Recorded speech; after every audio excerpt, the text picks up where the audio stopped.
नवरा नवरी दोघे नवसाईचीच मुलं. आपण असं करू, आधी नवसाईचा आशीर्वाद घेऊ, मग मुंबईला जाऊन लग्न करू आणि मग गावाला जाऊन सगळ्या गावाला गाव जेवण देऊ.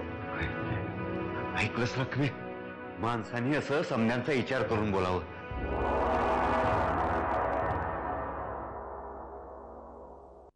आत्याबाई, थोडं महत्वाचं बोलायचंय. सुभानराव जी, तुम्ही निघा आता. आणि हो, लग्नासाठी सुपारीच्या खांडाचा सुद्धा खर्च तुम्ही करायचा नाही. सगळी तयारी झालेली आहे. सुभान पवारचं शेत ज्या राघोबाकडे घाण होतं ते त्यानं विकलं. अरे पण मग ते विकलं तर कुणी विकत घेतलंय त्याची चौकशी करा.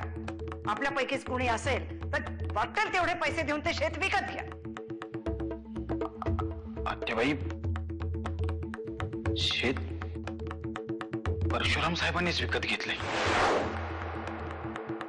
परशुनी जे काही करतायत त्याची जाणीव आहे मला आणि आयुष्यभर राहील. पण मला सांग, जर आपल्या शब्दाची किंमत आपणच नाही ठेवली तर जग ठेवेल का? तुझ्या रूपानं नवसाईच आली आहे आमच्या पोटी. नवसाईला सुद्धा भोग चुकले नाहीत म्हणायचे. अगं, ज्याला आपण भोग समजतो ती सुखाकडे जाणारी पायवाट असते. आणि वाटत काट कुठं लागायचंच कधी कधी. म्हणून काय कुणी चालणं सोडून देतं का? मला नाही जायचं अशा वाटेवरून, तिथे फक्त काटे कुठेच आहेत. तू असं बोलायला लागलीस की मला हेच कळत नाही की मी तुझी आई आहे का तू माझी आई.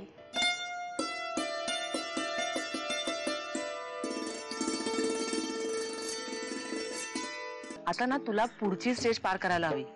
म्हणजे ना तू तिला घेऊन ना कुठेतरी डेटवर जा. कुठे जा? कुठेही जा. काय करायचं माहितीये, तिच्याशी ना खूप गप्पा मारायच्या, भरपूर चॉकलेट द्यायचं तिला आणि खूप खूप खायला द्यायचं. आईला मम्मी पण येऊ का? सगळ्या गप्पा ऐकेन. अरे गण्या, काय बोलतोय तू? राजन, अरे बायकोचा भाऊ असला ना की हे असंच असतं. तू ना आता खूप चॉकलेट्स तयार ठेव. अमृताताई, असं केल्यानं ती खुश होईल. करून तर बघ. माझ्या मुलीच्या वयाच्या मुलीशी लग्न करणं हा दुर्योधनाने केलेल्या सगळ्या अपराधांपेक्षा मोठा अपराध वाटतो मला. त्या मुलीने तुझ्याशी लग्न केल्यावर तिचंच कल्याण होणार आहे हा विचार तू कर, एवढीच माझी इच्छा आहे. अरे तू असं का हट्टाला पेटलायस? कारण आत्याबाई, ही फसवणूक आहे. फसवणूक कुणाची? जानकीची? त्या मुलाची, राजनची. आपल्या भल्यासाठी आपण त्याच्यावर अन्याय करतोय. त्याच्यावरच्या अन्यायाची भरपाई केली जाईल. पण आपल्यापेक्षा वयाने खूप लहान असणाऱ्या मुलीशी लग्न करायचीच भीती वाटत होती ना तुला? त्याच्यासाठीच तर वाकणीसांनी ही योजना आखलेली आहे. आणि मला अगदी खरं खरं सांग रे, या मुलीमध्ये तुला नर्मदेचं रूप नाही दिसत?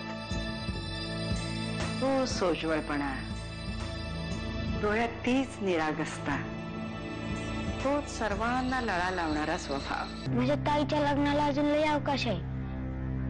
तिने शपथ खाल्ली आहे, जोपर्यंत आमचं शेत परत भेटत नाही तोपर्यंत ती लग्न करणार नाही.